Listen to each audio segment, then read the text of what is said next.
They thought he was just another black man who'd gone too far, just another case to bury beneath paperwork and procedure.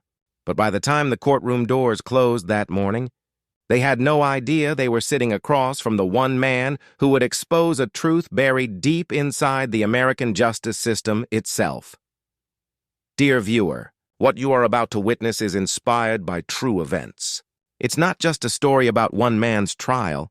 It's about the quiet machinery of racism that has shaped verdicts, destroyed lives, and silenced those who dared to speak. If you believe stories like this matter, please hit subscribe, share where you're watching from, and let's make sure these voices are never forgotten. At 9:02 a.m., the marble doors of courtroom 6B in Atlanta County Courthouse swung open.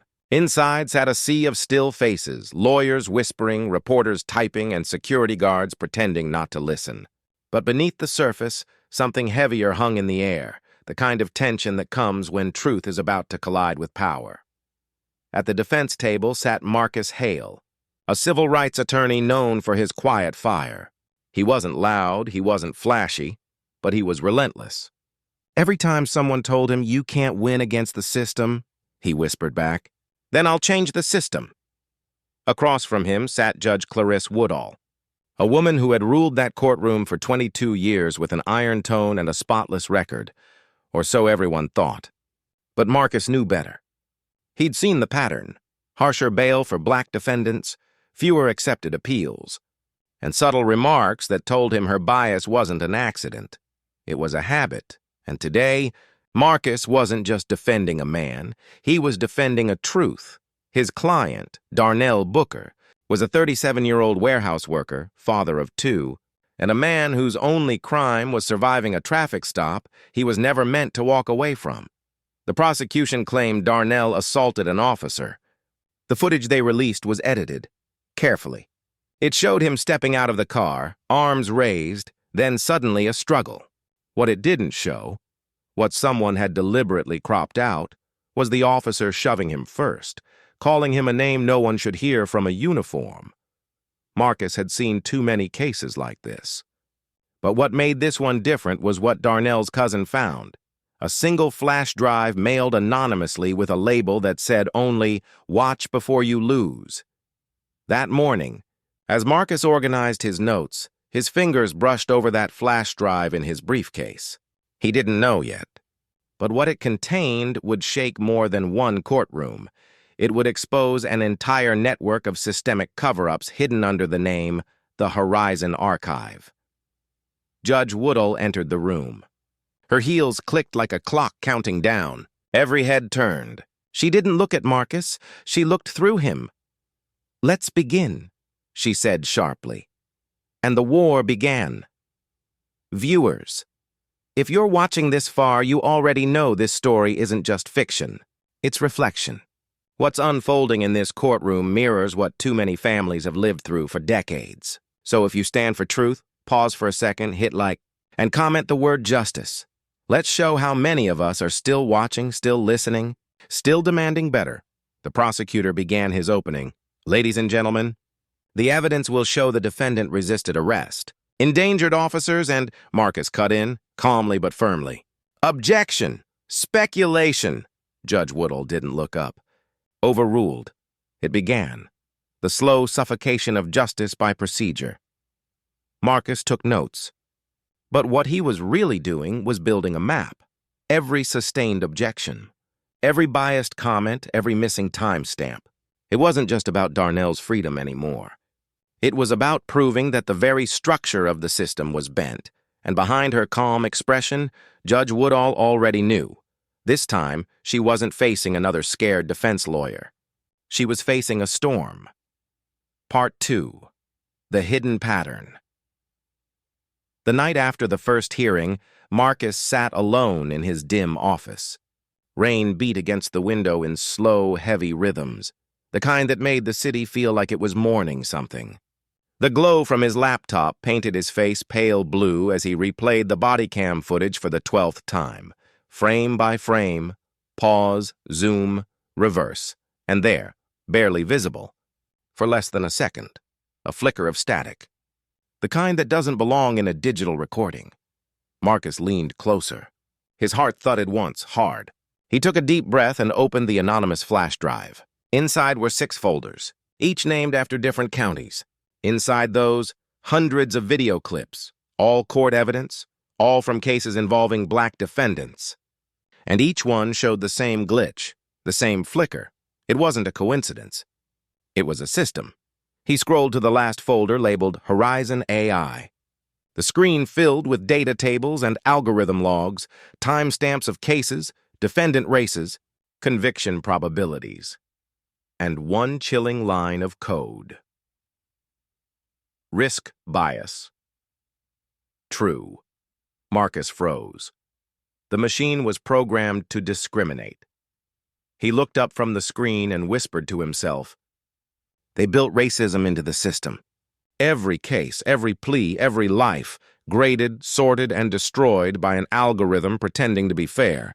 He stood, pacing. The sound of the rain faded under the pounding in his ears. He picked up his phone and dialed Renee Carter, an old friend and investigative journalist. "Renee," he said, voice tight, "I think I just found proof the state's using a racist AI in court sentencing." There was a long silence. Then Renee replied softly, "You realize if you're right, they won't just try to disbar you. They'll try to erase you," Marcus sighed. "They've been erasing us for centuries. Maybe it's time someone erased them back. If you've ever wondered how racism survives in the modern age, this is it. It's not always in the streets or shouted through megaphones. Sometimes it's hidden in code dressed up as justice. If this truth matters to you, drop A in the comments and share this video. Let's make sure this story is seen by the people who need to see it." Later that night, Marcus printed everything he found. Code fragments, data logs, and one internal memo signed by Chief Data Officer Lauren Keene, a name that would soon become the most searched term in America. The memo read, "Horizon AI improves efficiency by 47%. Minor disparities are acceptable trade-offs." "Minor disparities?" Marcus muttered. "You mean lives?" He stared at the wall, cluttered with newspaper clippings, faces, and old verdicts.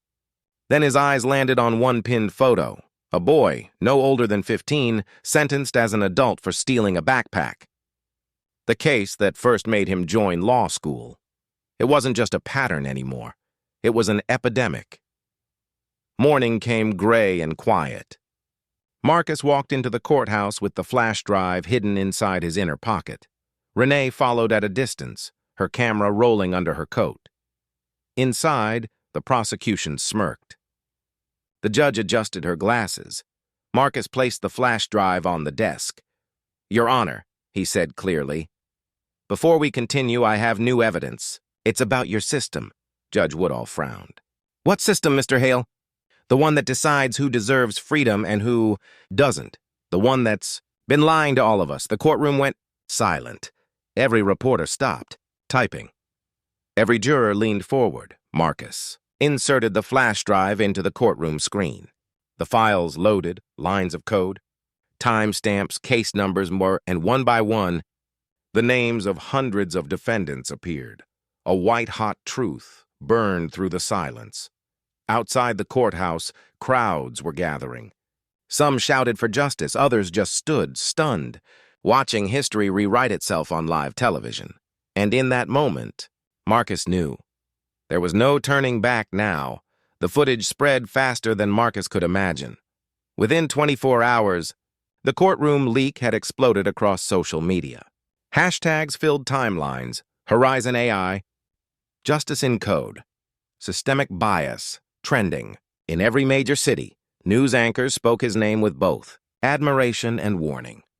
Civil rights attorney Marcus Hale claims to have uncovered a secret government algorithm that discriminates against black defendants, one reporter announced.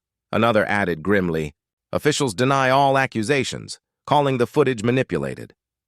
But the people had already seen enough. Across Atlanta, New York, Chicago, protests sparked like brushfire. Thousands gathered outside courthouses, holding signs that read, "Justice isn't a code. We are not data points."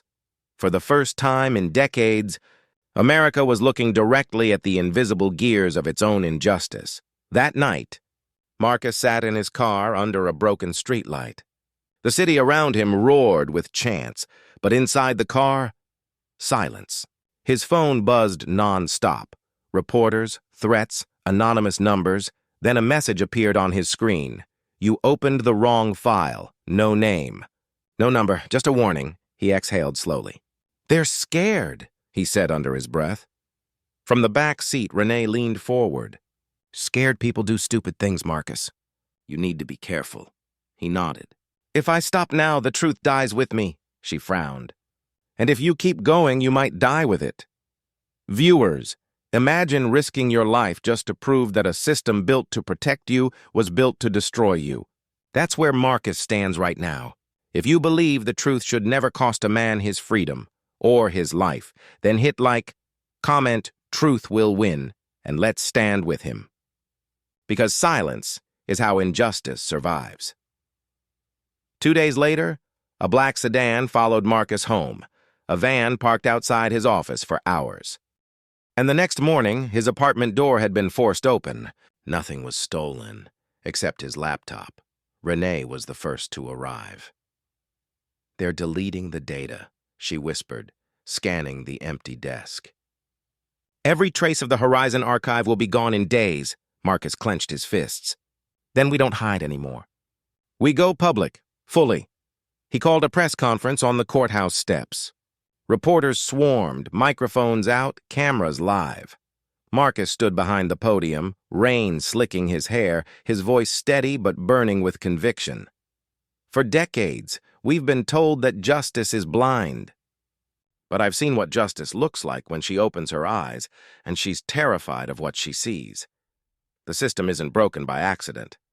It's built this way, line by line, law by law, code by code. Horizon AI didn't just discriminate. It profiled, it predicted, and it punished. Not because of evidence, but because of color. This ends now. The crowd erupted. Cheers, tears, fists in the air. But somewhere across town, Judge Woodall watched the broadcast from her office, her face hardening. She picked up her phone and dialed a private number. He's forcing our hand, she said coldly. Activate the containment protocol. That night, Marcus received another message. This one with a video attachment. He opened it slowly. It showed him leaving his office earlier that evening. The camera angle came from across the street. The message read, You're not the only one watching. Marcus leaned back in his chair, fear creeping in for the first time. But then he looked again at the printout of Darnell Booker's face. His client still sitting in a cell, waiting for someone to believe him. And Marcus whispered to himself, They can watch all they want. I'm not the one hiding. That was the night he decided to go deeper, to break into the heart of the system itself, into the very servers that powered the Horizon archive. And that's where the war truly began. Rain poured down like a warning from the heavens as Marcus and Renee drove through the night, heading toward a warehouse on the outskirts of the city. The location came from an anonymous source, a former technician who once worked for the Horizon Data Division before disappearing.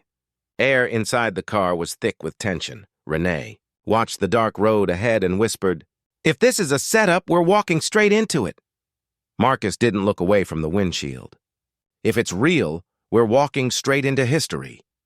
The warehouse loomed like a forgotten ghost, its metal siding streaked with rust, its windows blacked out. Inside, dust danced through the cold air, caught by the faint glow of a generator. A man stepped out from behind a pillar, his face hidden under a hood. You're Marcus Hale, he said quietly. Marcus nodded. You said you have proof. The man handed him a hard drive, his hands trembling.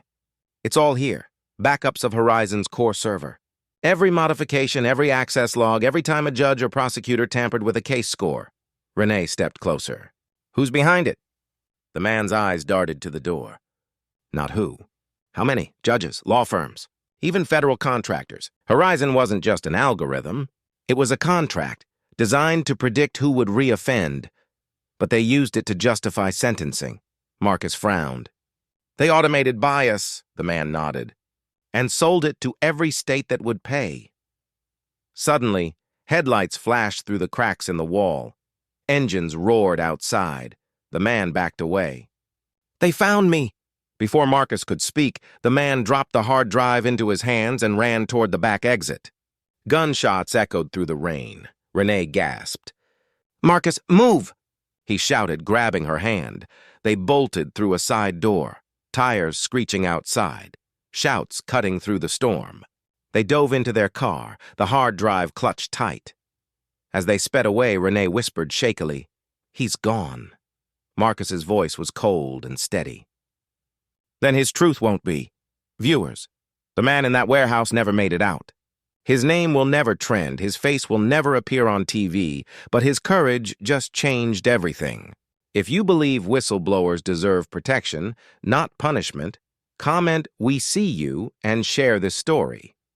His silence cannot be the end. Back at Marcus's office, the atmosphere shifted. The hard drive revealed more than even he expected. Emails between judges and data analysts, payment records, encrypted instructions for modifying conviction reports, and buried deep in one folder, a single document labeled Judicial Priority Access. Renee opened it slowly. "Oh my God," she whispered. Inside was a list, over 120 names. Judges, district attorneys, and even senators, all given direct access to alter risk levels inside the Horizon system. Marcus's eyes scanned the first few lines. Judge Clarisse Woodall, top of the list. He exhaled slowly, jaw tightening. "All this time," he said, "she wasn't just biased. She was part of it." Renee looked at him. "What are you going to do?" Marcus stood, staring out the rain-blurred window. "Expose every single name on that list. But if you do, they'll destroy you." He turned to her. "They already tried." He picked up the hard drive and slid it into his coat pocket. "Now it's my turn." As dawn broke, Marcus walked toward the courthouse once more. The same doors he had entered as a lawyer now loomed like the gates of war. Reporters waited. Protesters held signs. He looked up at the flag above the building, tattered from last night's storm, yet still flying. "Let's finish this," he whispered, and as he stepped inside, the world prepared to witness the fight between truth and power, live, unfiltered, and unstoppable. By the time Marcus reached the courthouse, downtown Atlanta was pulsing with noise. Cameras lined the steps, protesters filled the square, and the air itself seemed to tremble with expectation. Some carried signs that said, "No more algorithms," others simply held candles. Renee stayed close, microphone hidden under her jacket, live streaming every step. "Once you go up there," she murmured. "You can't take it back." Marcus looked straight ahead. "I don't want to." Inside, Judge Woodall's courtroom looked different now, guards at every door. Reporters packed shoulder to shoulder, the smell of damp rain and fear mingling under the fluorescent lights. Marcus placed the hard drive on the evidence table. "Your Honor," he began, voice steady, "this device contains verified records from the Horizon AI servers. They prove that dozens of officials, including members of this court, altered case data to target defendants of color." Woodall's lips tightened. "Mr. Hale, I warn you." "No," Marcus said, his tone suddenly sharp. "I'm warning you. The people outside are no longer blind." Renee switched her camera to public stream. A digital counter showed thousands watching, then tens of thousands. The feed caught the judge's uneasy expression. The clerk loaded the first file onto the big screen. Numbers turned to faces, real people whose sentences had been inflated by the algorithm. A teenager given 10 years for shoplifting. A single mother denied parole. A veteran stripped of custody rights. Gasps rippled through the courtroom. Marcus pointed to the code highlighted in red. This line right here. Risk, bias, true. It didn't come from a glitch. It came from authorization. Someone told the system to see color. The judge slammed her gavel. "This proceeding is over." But Marcus's voice rose above the echo. "Then justice is over too." Viewers, if you're still watching, you already feel it. Truth shaking the walls of power. Algorithms may be silent, but the pain they cause is loud. Comment "I stand for justice" and share this story right now. Let the world know that what happens here happens to all of us. Security officers moved in, but the crowd outside had already surged. Through the courtroom windows came the rising chant, "Justice now! Justice now!" Suddenly, the judge's microphone cut out, then the lights. For a heartbeat, the room was darkness and chaos. When the backup generator hummed to life, the big screen displayed a new message. Truth cannot be deleted. Renee stared at Marcus. "Did you do that?" He shook his head slowly. "No, someone else did." Outside, sirens wailed as police tried to contain the swelling crowd. Inside, Marcus turned to the cameras. This isn't just about one case. It's about a system that decided who mattered. But look around you. People still do. We matter. Reporters shouted questions. Guards moved forward. But Marcus raised his hands, not in surrender, but in defiance. "My name is Marcus Hale, and I accuse this system of racism by design." The crowd erupted. The live stream hit 1 million views before the feed cut. Hours later, the city shook with headlines. "Algorithm scandal destroys court system. Judge Woodall under investigation. Whistleblower attorney goes missing." Because by midnight, Marcus was gone. His office empty. Phone disconnected. Only one message remained on Renee's recorder. "If they silence me, don't let the story end. Upload everything." 3 days after the courthouse blackout, Atlanta felt quieter than it had in years. The chants were gone, the streets swept clean, but the air still carried a low hum, as if the city itself was holding its breath. Renee Carter sat in Marcus's empty office, the blinds half drawn, the smell of stale coffee and rain still clinging to the air. His desk was bare except for one envelope. Her fingers trembled as she slid it open. Inside was a single note written in Marcus's careful handwriting. "If you're reading this, the fight isn't over. The data is backed up in 3 places. Don't trust anyone in a suit." Beneath the note, a small key card marked Vault 7, Federal Record Storage. Renee exhaled, whispering, "You really planned for everything, didn't you?" She turned on her camera. The lens blinked red, recording. She turned on her camera. The lens blinked red. Recording. Marcus Hale disappeared 3 nights ago, but his evidence didn't, and neither will his story. She uploaded the message before anyone could stop her. Within hours, hashtags returned, louder than before. "Where is Marcus?" "The Horizon Truth," "Justice by Code." That night, while reviewing footage on her laptop, Renee noticed something strange.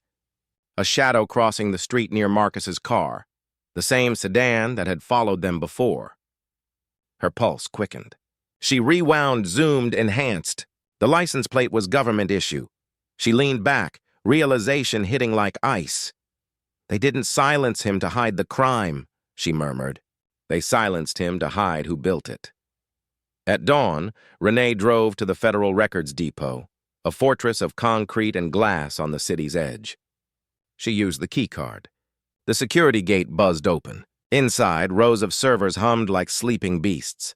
She inserted the drive Marcus had left behind. A folder opened. Project Horizon. Federal Integration. Emails flashed across the screen. Contracts, directives, funding orders. The system hadn't been local. It had been national. State after state had purchased the AI, feeding it millions of court files. Renee's throat tightened. They turned prejudice into policy.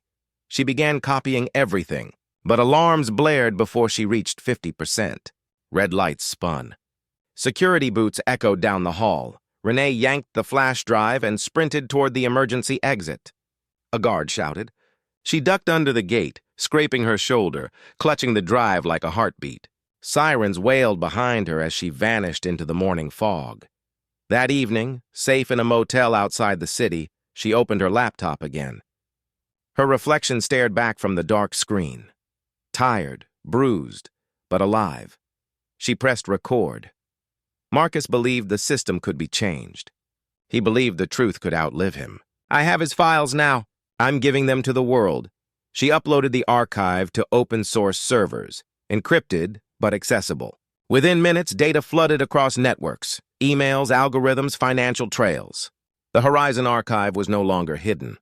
It belonged to everyone. Sometimes courage doesn't look like shouting. It looks like carrying on when the hero is gone. If you believe truth deserves a voice, type "still fighting" in the comments. Let Renee know she's not alone. Outside, a soft rain began to fall again, tapping against the motel window. Renee watched the download bar finish and whispered, "You didn't disappear, Marcus.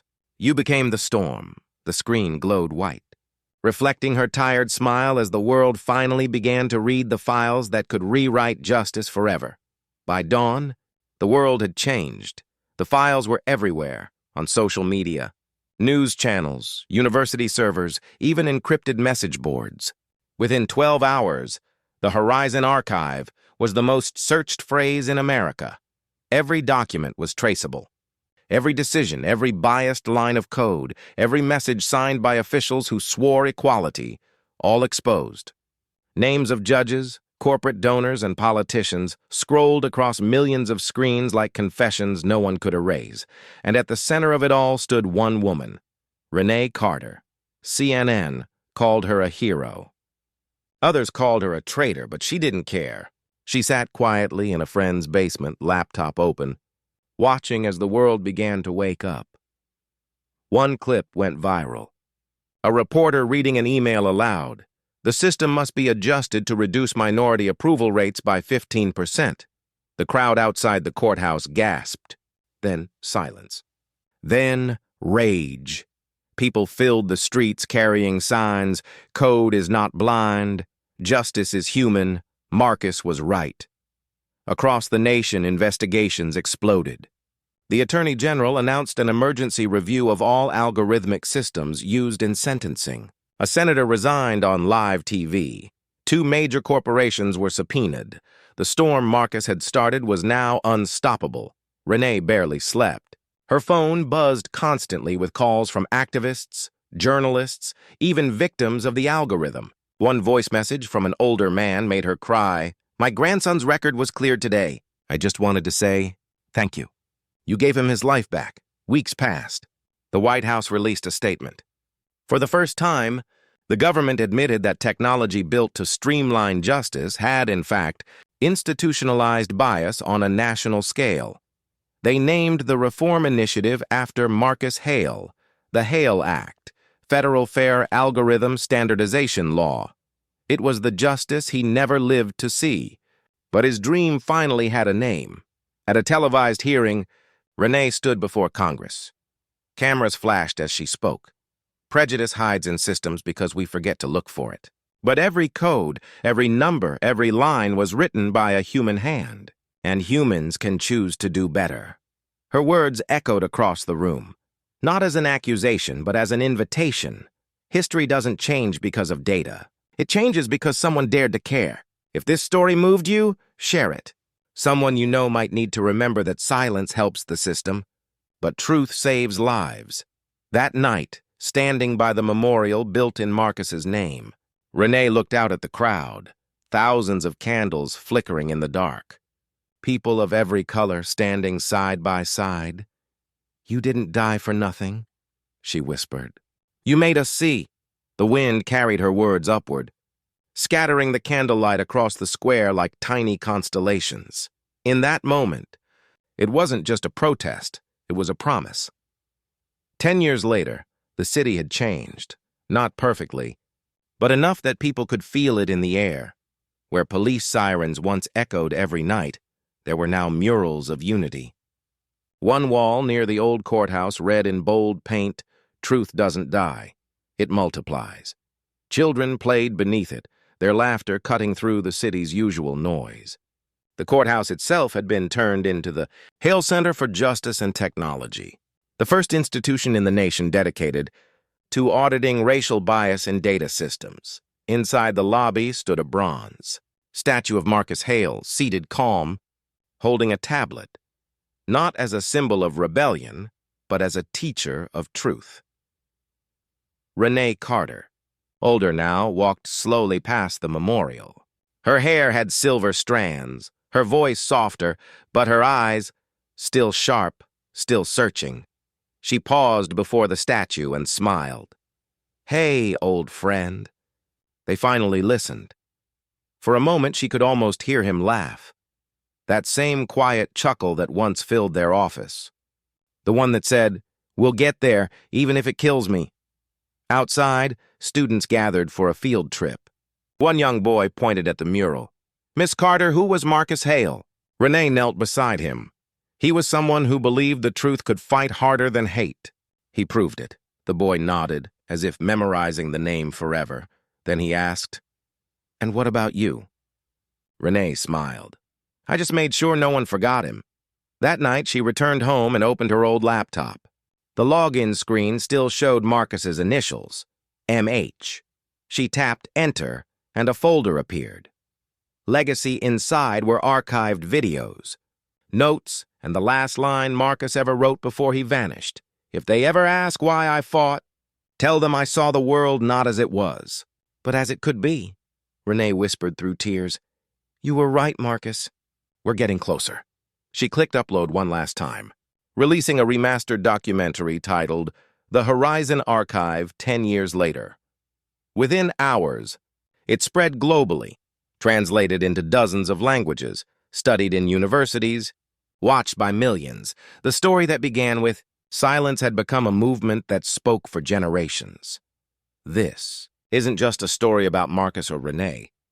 It's about all of us, about what happens when ordinary people refuse to look away. Racism hides in systems, in silence, and in fear, but it can't survive in the light of truth.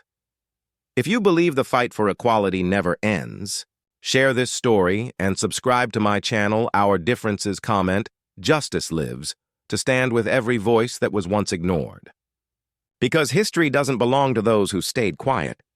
It belongs to those who spoke up.